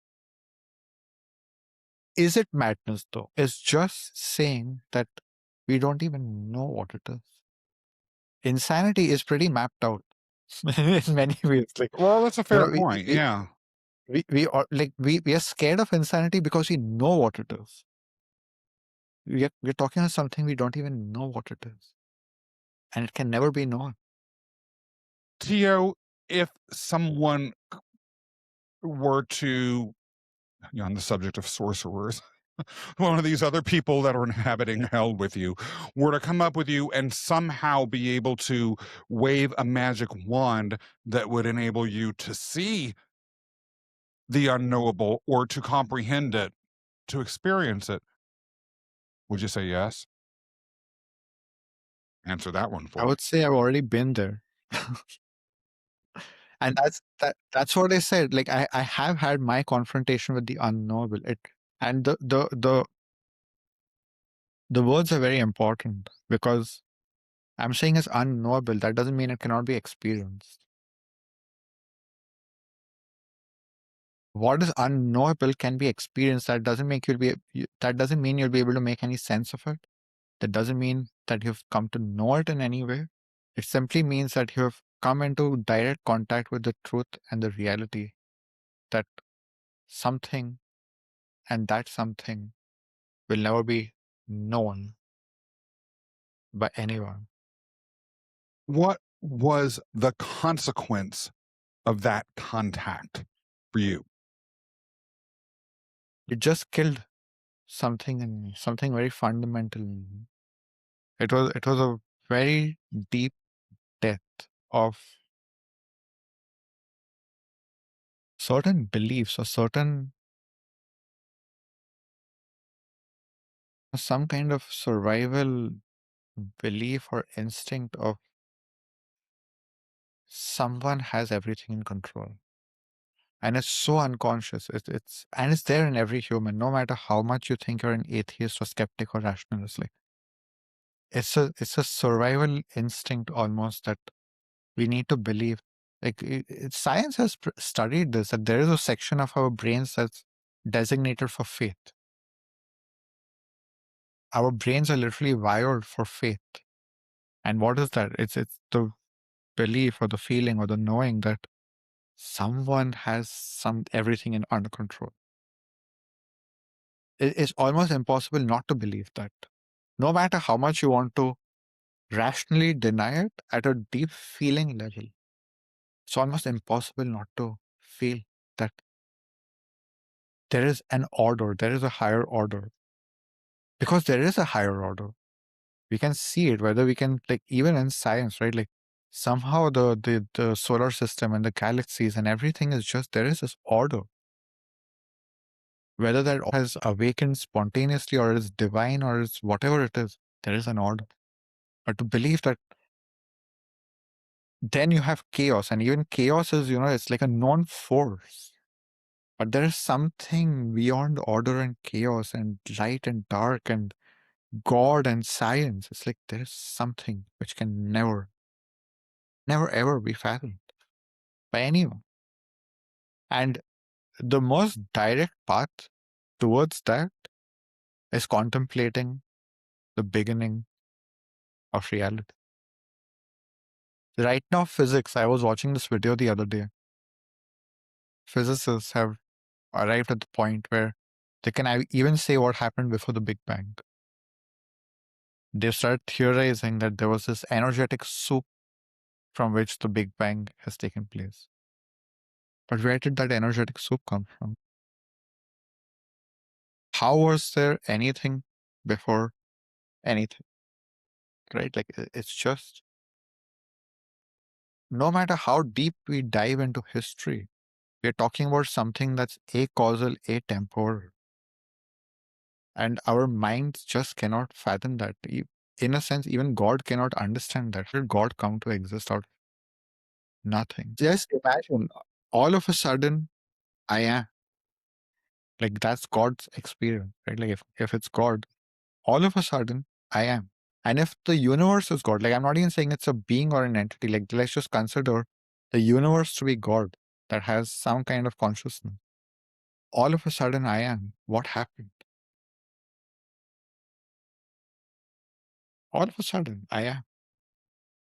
Or maybe I'm not even yet. As I was saying, maybe the universe has not even been invented yet. And all of this is just a memory that's happening from the future. All of these things are so mind-breaking, and they're meant to. And that's what happened for me in that experience, is that my mind broke in some fundamental way. I think it fundamentally broke rationality for me, to understand that there is something that is fundamentally irrational about life and the universe, and that science can never explain. It can explain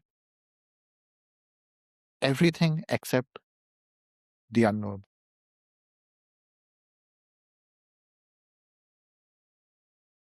It can know everything except the unknowable thing. All the unknown can be known. That's the nature of the unknown. Eventually, it's meant to be known. But even at the end of time, there will be something that will have remained unknowable. And that's what will keep time going forever. Or, to me, conceptually, the idea of a world without time is, to me, at least as a human being, unknowable. Because Exactly. what is that world?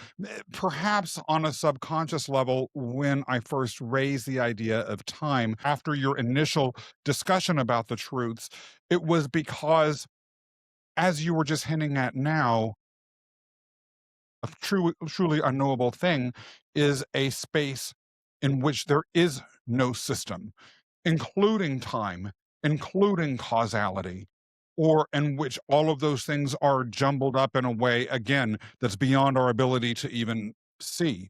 To experience the unknowable and to live with that, obviously you did it, Tio. So, and you are an intact, alive person. So knowing a story right like that takes away fear of it. But It doesn't. well, but it It, all it takes away one level of fear of it. It takes away one level of fear. It takes away the ego fear. It takes away the rational fear. It actually kills the fear in that moment that you confront it, because you realize that even though this exists, the world and the universe has been functioning for millions and billions of years, despite yeah. the unknowable existing. It's like, if just because we have the faith that someone is in control, but then we realize that actually there is a level at which no one is in control, and it still works, and it has worked so far. I don't need to be afraid of it. That's what really shifts, is that, okay, up until now I believed that there was someone in control. Now all that has happened is that that illusion has been dispelled. I realized that all of the time, since the beginning of time, no one has been in control of one aspect of reality, at least, right? And still, the aspects that are in order continue to be in order. And, let's just bring that to a bit of a practical level. Our world, there's so much chaos. So much chaos. There's so many things going wrong with our world right now. So many things that can, in an instant, just lead to the end of the world, absolute chaos. It almost feels like the whole world is hanging on a tiny thread, on the tip of this someone's finger, or the tip of a needle, literally. But that's how the world has existed from the beginning. And still today, there's pretty much a lot of order with all of the chaos. So, like, it's to just magnify the scale of that to the universe and the multiverse, is that even with all the possible chaos and the unknowable, somehow an order has been figured out, and it's going and it's going and it's going. The nature of the universe and the nature of humans is resilience. It's resilience and adaptability. That means no matter what the unknowable keeps introducing into our reality, we will just adapt and evolve and move forward with it. That's our nature. That's the nature of the universe. So that's why the unknowable stops being scary at that level, because essentially the belief that breaks down when you confront the unknowable is that there's something that we cannot handle. You come into the belief that no matter what gets introduced, we have the capacity to handle it. And if we break, we will reconstruct ourselves and move on. Like, we've seen fractures in our reality, in our civilization, in ourselves, and somehow those fractures heal and they move on.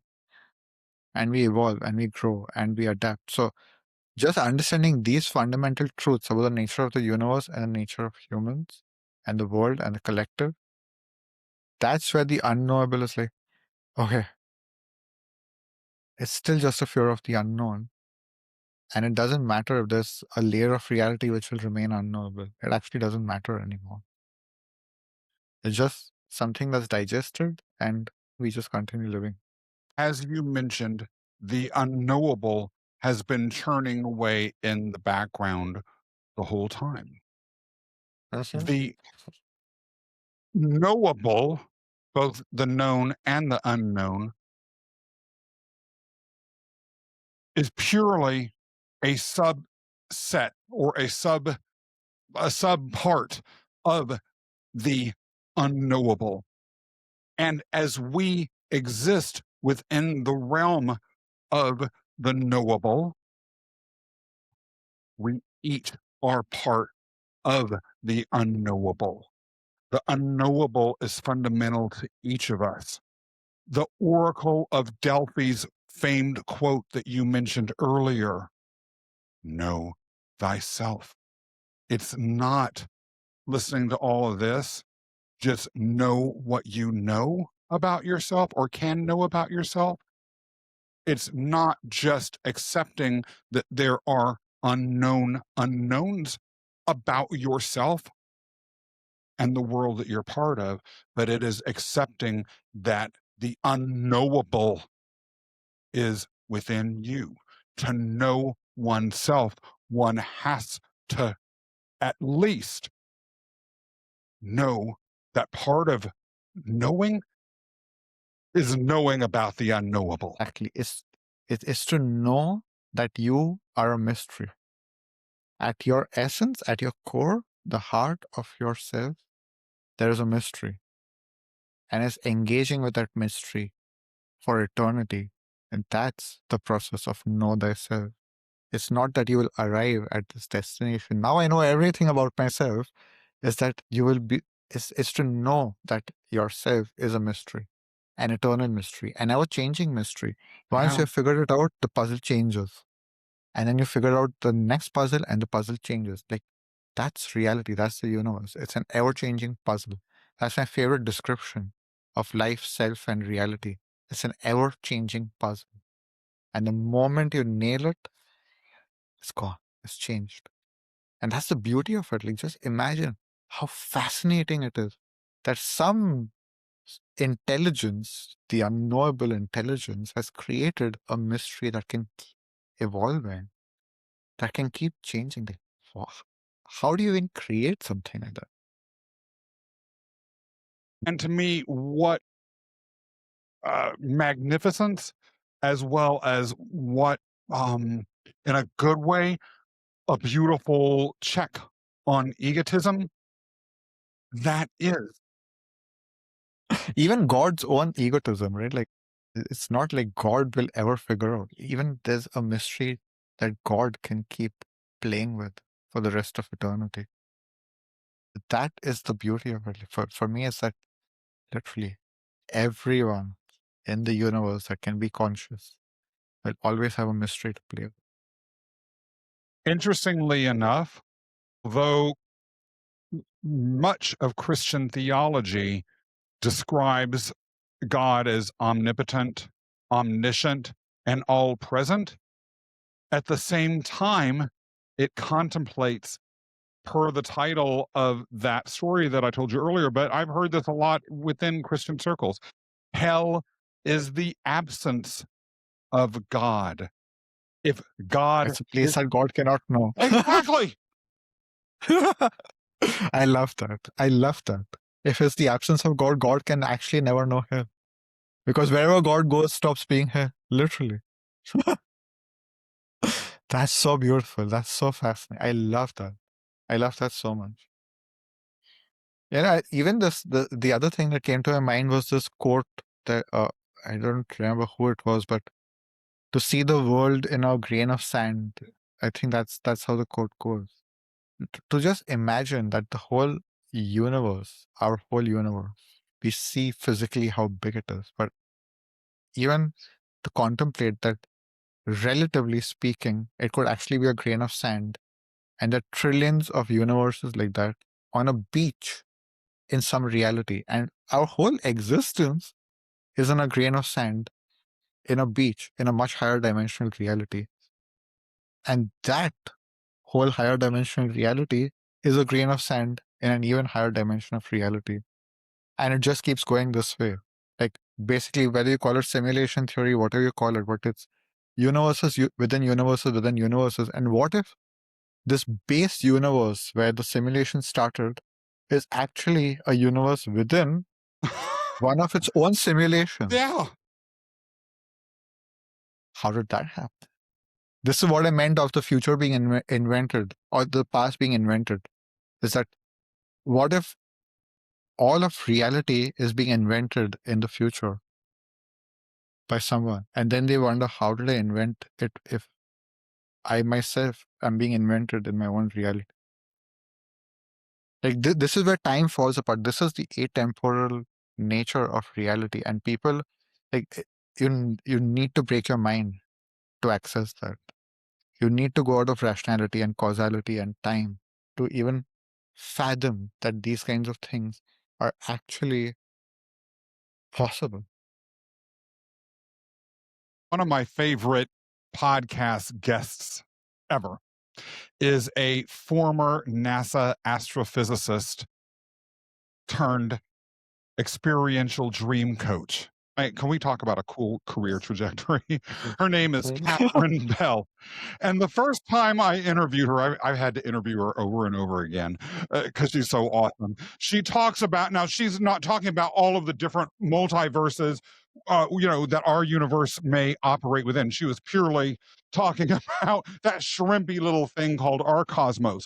But even within the cosmos that we had, she pointed out that it's existed for billions of years. It is of this incomprehensible vastness, and it has an incomprehensible amount of time in its future. And yet, despite all of that vastness of space and time, and as tiny as our Earth is, and as tiny as and short-lived as each of us are within this very tiny little speck of space and time, there's still only one of us each, and we still are each living our own lives, even within all of what you just talked about. And so her point was, don't forget how special and how precious our experience is within all of this. But then I tie that back to what you're saying, because it goes as to the limitations that we're putting on that very, very precious, tiny little sliver of uniqueness that is our life, when we're not willing to open ourselves to everything, including the unknowable. Mhm. I love this. I feel like this is a great place to close it here and leave people to contemplate all of this. I will personally be listening to this conversation again and again and again because I feel like there's so much contemplative material here. And it's what I would recommend to anyone who's listening is that don't just browse past this, especially if you've reached this far, is that, each time you listen to this conversation, it gets deeper and deeper and deeper because this is a multi-dimensional conversation. I have done the same thing myself, is that each time you engage with these types of conversations, you open up a new dimension and you have reached a higher level of consciousness yourself.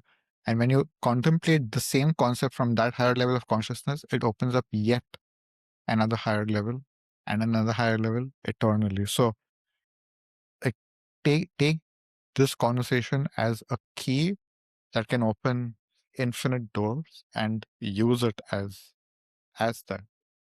And as always, pulling it into the practical, do a couple of other things while you're at it. Open some doors in some other people's thinking by sharing this or telling them about it. And when you have listened to it multiple times and as you've absorbed it, for heaven's sake, we want to hear what you have to say, what has come about because of your reflections. And so stick some remarks in those comments right below.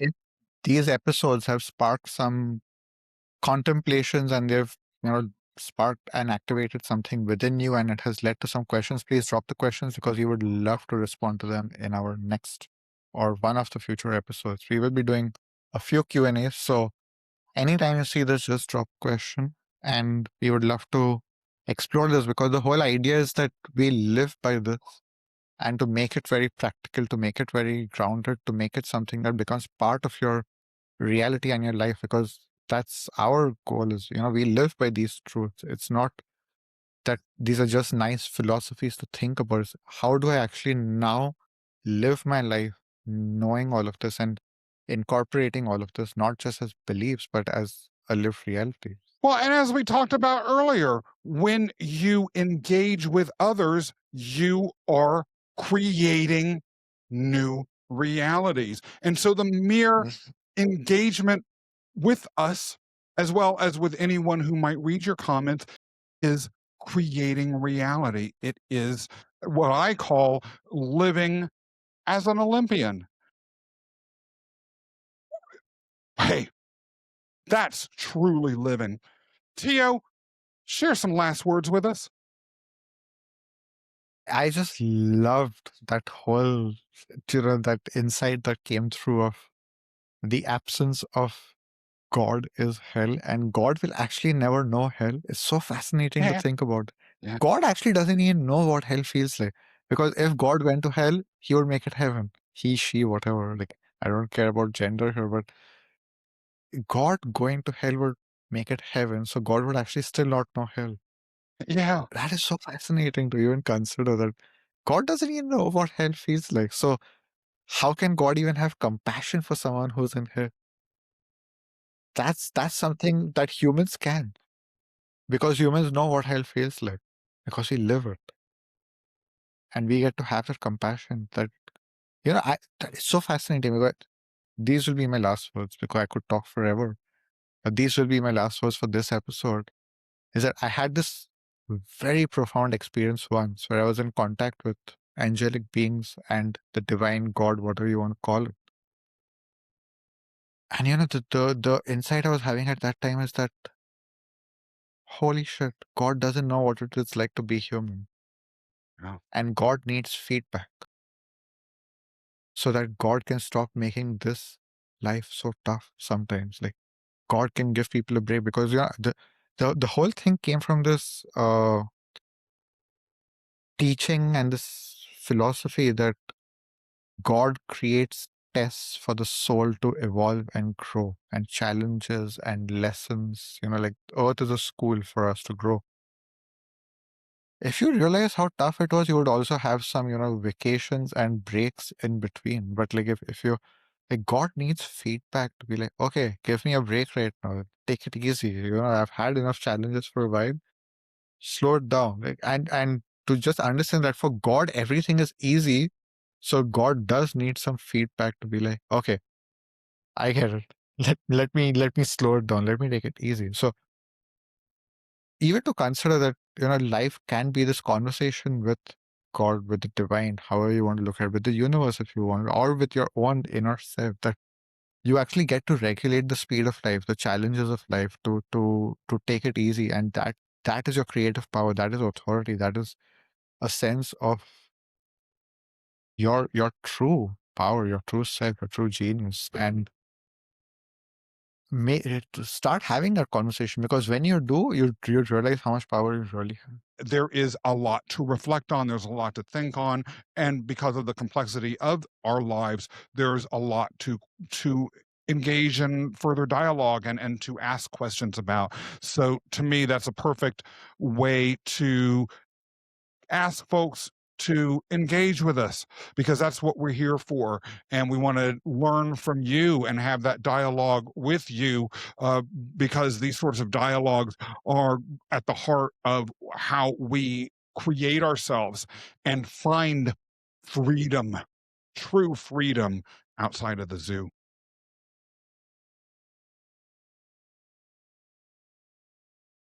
Yes, perfect way to close this chapter, and we will pick it up next time. Not wait.